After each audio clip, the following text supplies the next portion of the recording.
Let's talk. Okay. Okay, are we ready to go this week on the informants? How you We are doing, Brian? We got Brian Meadows. How you doing today, Brian? fair. I might be a little more subdued because I'm getting over a cold, but we'll see. Okay, I hope you're feeling better. Jenny, how you doing, Jenny Reed? Oh, really great this week. How about you? I'm doing good, thanks, Jenny. Paula Rhodes, the co-founder of the show. Paula, how we doing this week? I'm doing great. How are you, Lisa? I'm doing good, thanks. And Tina Perna. How you doing, Tina Perna? I'm doing great, Lisa. Thanks. How are you? I'm doing good, thanks. Alright, so it's our third episode of The Informants, and we're going to start right off with the topic that was our first topic from last week, the right to bear arms or guns, own our own guns, yay or nay. And Jock wrote, I only bear arms when I wear tank tops. Look out, world. Ruffy says, definitely yes, but I would like to see better background checks. A lot of unbalanced people have guns or easy access to them. Paula, what's your feeling about the right to bear arms? Completely for the right to bear arms. It's a constitutional right. With the caveat, just like Reffy said, that they need to do better background checks. When somebody like that nutbag in Aurora that shot out the movie theater, that's something that can't happen. And unfortunately, a lot of mentally unstable people have guns, like Jared Lochner, and we need to stop that. It's absolutely ridiculous, but as far as the right to bear arms, absolutely, it is our constitutional right. Okay, very good. Tina, what's your feeling about the right to bear arms?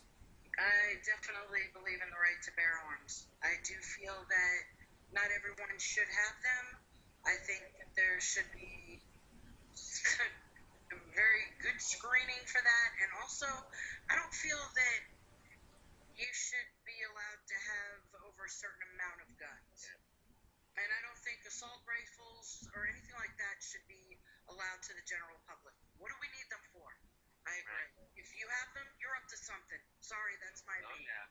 Okay, Jenny, right to bear arms, yay or nay? Yes and no. In my opinion, arms is a very broad topic. I mean, there's knives and guns, and then swords, and then there's just so many different things. And right to bear arms says you have the right to be armed, you have the right to weapons, but it doesn't necessarily mean that you have the right to specific weapons. And I don't have any problem with the American people deciding that they want certain weapons banned. In fact, I think that might be a really good idea. Just my opinion. Okay, Brian, right to bear arms, yay or nay, and why? Yeah, basically. I think the first part of that amendment offers useful context in which to regulate, though. The full amendment states, a well-regulated militia being necessary to the security of a free state. And then it says, only then, the right of the people to keep and bear arms will not be infringed. Now, I basically agree with Paula and Tina to ban assault weapons and also cartridge clips greater than 10 rounds, at least for private ownership anyway. And also, I want to be as sure as possible that the firearms are in the hands of people who are going to be level-headed about their use. Okay. Okay, so in other words, you all say the right to bear arms under this condition, and this condition. I disagree with all of you. I don't think we should have guns. It's my opinion. But anyway, we're going to go on to... I'm sorry. Oh, Paula, go ahead. Okay, fine. I'll answer it. What about the right to bear legs? Nobody's talking about the right to bear legs. That is debatable. Wait a minute. Let me see your legs. I'll decide. I don't think you want to see my chicken legs. Well, it doesn't matter what we want to see or not. Do you have the right to show us? Okay, So let's get on to the next question. It was one by a likable. Should juveniles be tried as adults for murder? If there's an accident and it had to do with guardians being irresponsible with their weapons and a kid picks it up and shoots a person, should the guardians be held accountable for the murder? Yep, it's a two-parter. So, Jack says, I think at a certain age, even children should be culpable. Kids know right and wrong at an early age, but again, this goes back to previous topic of conscience. Reffy says, how can it be murder if it's an accident? Yes, the guardian or whomever should have a lock on the gun. Whoever is the owner of the said gun is responsible. It also depends on the age of the juvenile. If the juvenile is 13 or older, he or she should be held accountable. And Brandy Lynn says, if it's an accident, then it isn't murder. But I do believe that the parents who were irresponsible with the gun should be charged with negligence or manslaughter. Owning a gun is a privilege and a huge responsibility and shouldn't be taken lightly, especially if you have children in the home. Jenny! All right. Well, it's a two-parter, so I'm going to answer two different ways. Should children be tried as adults for murder? Yes, I definitely think so. Murder is murder. I don't care how old you are. Obviously, if it's an accident, then you will be found innocent of intentional murder, but that's true whether you're an adult or a child. So, yeah, I think murder should be tried as an adult, period. And for the other part, if there's an accident, such as, say, a gun being left out or something, and it's the parent's fault, yeah, I think that the parent should be held culpable. It's definitely the parent's problem to keep the guns or whatever else they've got that's unsafe in check. I mean, that's what they're there for. Very good. I'm going to go over to Tina. Tina Perna, what are you thinking? I'm thinking exactly what Jenny's thinking. If a child is going to intentionally get a weapon from wherever and commit a murder, then yes, they should be tried as an adult. If it should happen to be that it's an accident, then it is an accident. But then again, if the parents should be held accountable if it's due to their negligence, as far as not locking up the weapon or something like that. So. Okay, let me go to Brian. Brian? Well, as to trying juveniles as adults for murder, I think that needs to be on a case-by-case basis. On the one hand, yes, we want to try incipient socio and psychopaths as adults. On the other hand, if a long-time victim of abuse turns on his or her abuser, you want to try them for murder? I don't. Also, as per accident, I agree that accident and murder kind of mutually exclusive. But if there are guns in the house and a parent's not there and the gun cabinet is not locked, I think the adult is culpable. Very good. And Paula, what are you thinking, Paula Rhodes? I think 3-year-olds should be tried as adults. I mean, this could work. I mean, think about it. Honestly, it would save working parents a lot of money in daycare. Put them in a diaper and put them in the system. Put them in the system. Daycare, prison, they can hooked on phonics, in the jails. It's a win-win. No, but seriously. I think it's all about mens rea. Mens rea is the term of knowing right from wrong. And I think the kids today are very, very grown up. And yes, I think I agree with Brian on a case-by-case basis. And determining the age and the crime, yes, for them as adults. Very good. Very good. Paul, I got a question for you, and it's not really on the topic list. It was on the wall earlier, which, obviously would be posted for next week's show. Paula, just give us a little bit of insight of what's going on in Israel, please. Wow. I'll tell you what's going on in Israel. Just in typical Gaza and Hamas fashion, they started attacking Israel for no reason. to heavily populated areas. Now they're hitting Tel Aviv and Jerusalem. And, Benjamin Netanyahu is being urged to not go in with a ground invasion.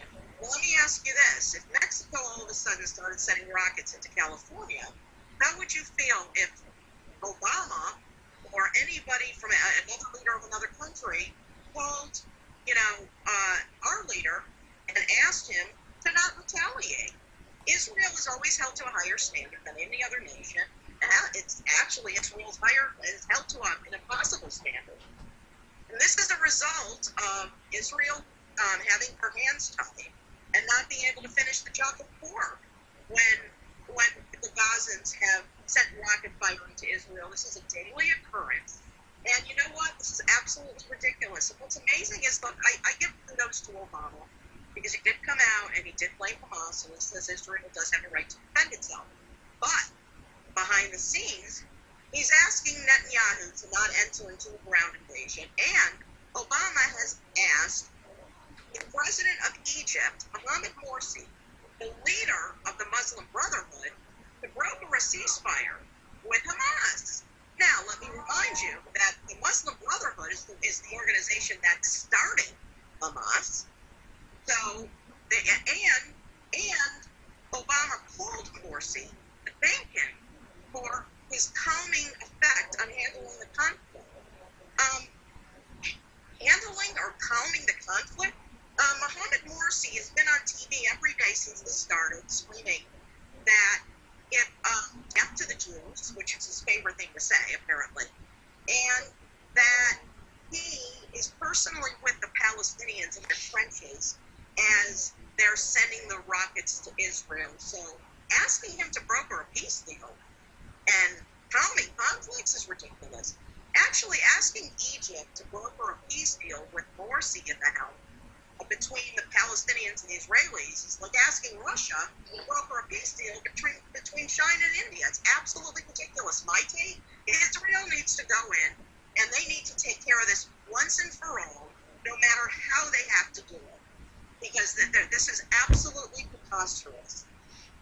Very good. Very good. Brian, do you have a comment?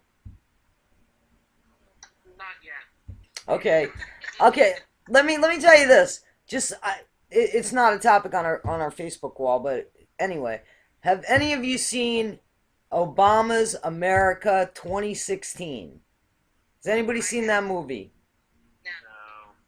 You have seen it, Paula. What's your feeling about that? I recommend you all to see it, by the way. Paula, what's your feeling about that movie? I just saw it last night. It was produced by Dinesh D'Souza. Yes, and I happen to be a fan of it.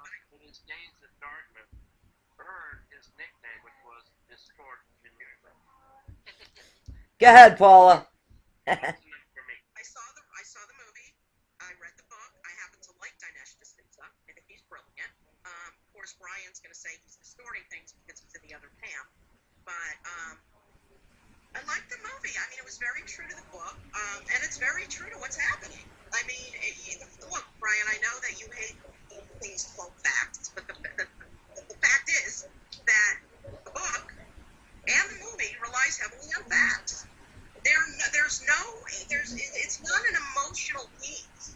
It's a factual piece, and it's true. So, Brian, my question to you. Are you going to see the movie? Because I just saw it and it's changed my opinions about some things and my views about some things. Is there any special reason why you haven't seen the movie? Or are you just waiting for it to come out on DVD or what? I could say that. Okay, so in other words, you've got other things to watch. Damn straight. Okay, well, let me just tell you something. Before you actually are convinced of your opinions about President Obama, all of you, I recommend check out that movie. Jenny, do you have any comments to make? Have you heard about the movie? I heard about it just now. Okay, fair enough. Tina, have you heard about the movie? No, this is the first I've heard of it. Well, it's a documentary basically about the shit that Obama really is. Okay, so we got a new topic, Facebook, and this one apparently has hit a lot of senses, and Is Facebook responsible for cyberbullying? Should they be? Is cyberbullying any better than being bullied face to face? I'm going to start with Tina Perna. Tina Perna. I don't believe that Facebook is responsible for it, unless, of course, there's been issues that have been reported and then they don't do something about it. But bullying is bullying, whether it's face to face or whether it's cyber. That's it. Period. Bottom line. Okay, and what about you, Paula Rhodes? An often forgotten way to deal with bullies is to kick their ass. Kick their ass. So cyberbullying is cyberbullying, regardless of what it is. And what Tina said, bullying is bullying. You can't blame Facebook. It's absolutely ridiculous. There are precautions in place to support somebody. But, bullies are bullies, and they're weak, and they're pathetic. And the only way you deal with a bully is to,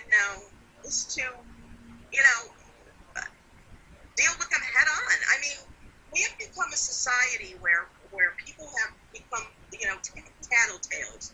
They run to the school, and they run to this one, and they want help. No, stand on your own. Fight back, and I'm not talking about physically.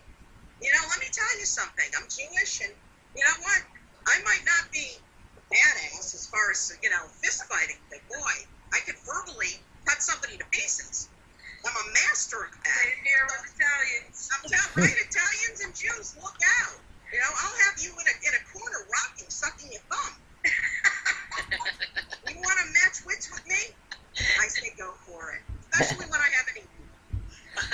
Okay, very good. Jenny, I'm going to ask you, Jenny, what do you think? Because let me just tell you this. Alex says Facebook is not, nor should be responsible, and bullying is bullying, whether it's face-to-face, over the internet, via text messages, etc. It's wrong. Susan says, no social site is responsible for bullying. People are responsible for bullying. Bullying is bullying no matter where it's done. Sean says, face-to-face is harder. Doing it digitally makes it so much easier. I think they should only be responsible if they have in their agreement wording which they'd take the fall for it. Otherwise, no, people are responsible for themselves. Jock says bullying is never acceptable. I think Facebook took some sort of role of responsibility for what goes on. Some kids have been driven to suicide due to cyberbullying. It's not their entire responsibility, but they should be aware perhaps they could prevent bad outcomes. But ultimately, the responsibility begins at home for both the victims and the perpetrator. Jenny, what do you got to say about cyberbullying and Facebook? And Well, obviously, Facebook doesn't cause the bullying. I think we all agree on that. But I do think that since they have a platform, they should take the responsibility to step up when people say, hey, look, this is bullying going on over here. I mean, obviously, they're too big to find the bullying, proactively. But if somebody points to Facebook and says, hey, Facebook, over here, there's some serious bullying going on, yeah, I think it's definitely required that they do something. And I just feel that that Facebook owes it to people to make the platform livable, because unlike in the real world, when you say something, unless you have somebody recording it like you do right now, but normally when you're talking to people on the street, you say it, it's gone. There's no proof that it was there an hour later, other than what's in people's memories. Right. It's gone. But on Facebook, it's there, and it stays there for the rest of eternity unless somebody goes in and erases it. So yeah, Facebook owes it to people to remove stuff that's not cool. okay, well, I disagree with that, just so you know, but Paula had her hands up. Paula. Well, I think Facebook should hire a panel of anti-bulliers like Tina and I. We could take on the bulliers. We could go on and abuse them verbally. So again, they're in a corner sucking their thumb and rocking. But let me tell you. I would hope for that. But actually, let me tell you an example of a person I knew that cyberbullied a friend of mine that went on her Facebook page and wrote the most disparaging, despicable comments about a friend of mine, about a very painful issue that happened to her. And this person went on her Facebook page for the world to see and wrote the most vile, disgusting comments. And there was a long thread where people were weighing in. And you know what, honestly, I think I wish that my friend would take legal action against her for libel, because it's absolutely despicable. And it was like this person went ahead and exploited her pain by writing untrue comments, and this was a 40-ish-year-old woman who did this. Grow up. And meanwhile, she could never say this to her face, of course, but behind the computer, people are very brave. Yeah. Okay, so I'm gonna go to Brian because he's been nice and quiet. So Brian, are you gonna explode with something to say about this or what? But once Brian explode. Bullying is bullying is bullying. I favor any and all means of reducing bullies to the status of the whimpering cruds they really are. Tina and I can do that for you. Okay. Thank you very much. You and the Italian team. Okay, well, I just want to say, I'm sorry. Were you done, Brian? I'm sorry. More or less. Okay. I want to say that JR says Facebook can't be responsible for everything, but according to police, cyberbullying is illegal, and cyberbullying can make some people very bold behind the keypad. Cyberbullies don't realize how hurtful they can be, not only to individuals but to entire families. Quite frankly, cyberbullies are cowards. I almost said cowboys. If you can't say it to someone's face, don't say it at all. It makes the person look very small. Cindy says, can't blame Facebook. Agree with you. Imagine if there was a midget bully, they'd really look small. Anyway, Cindy says that Facebook makes people braver than that they shouldn't be doing it, and that people need to be more educated about this, and it's still bullying, and the woman doesn't have any B's on her keypad, apparently, because there's no B's in her email. That's because she doesn't like bullies, and bullies start with the letter B. And, well, let me just go on, because let me tell you something. This thread was pretty long. Barbara says, she's referring to Jock, making Facebook aware of said conversations is a way to get them to stop, but if they are not made aware, then how can Facebook be responsible? They have steps to take when you feel that way about someone and steps you can take to prevent it. Blocking someone is very effective. She's right. Blocking somebody's effective. That's all I think you need to do. Well, that's only partially true. The problem with bullying online is that if they make it public, which they generally do, everyone else can see it, even if you can't. And depending on what's being said, that could very well, if you're an adult, it could cost you your job. If you're a teenage girl or boy, it could be so embarrassing that the next day you're being laughed at school. I mean, it just so blocking it makes you blissfully unaware, but it doesn't fix anything for the people around you who may be judging based on that or whatever.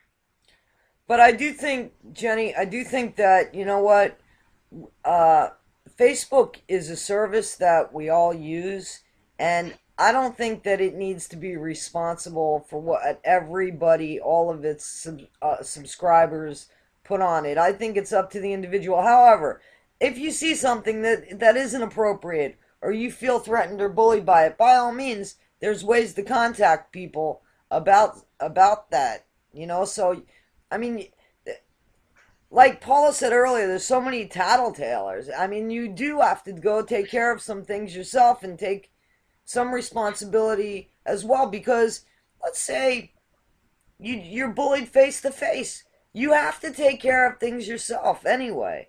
And, Facebook is a platform for many things, but I don't think it needs to be, held accountable for everything that its subscribers put on the page. There is a button that you can click, next to somebody's comment. You can either delete their comment, you can mark it as spam, I think is one of the options, and then also, if you find something offensive, you can report it to Facebook. Yeah. Different options. But guys, if they write it on their own page, you can't do that. That's the thing. And like I said, in the situation where this immature sociopathic person that I knew was writing the most libelous, despicable things about a friend of mine, it was on her own page for everybody to see. And, you know, and I'll tell you, that made her look bad, but, you know, she's such a sociopath, she doesn't think so.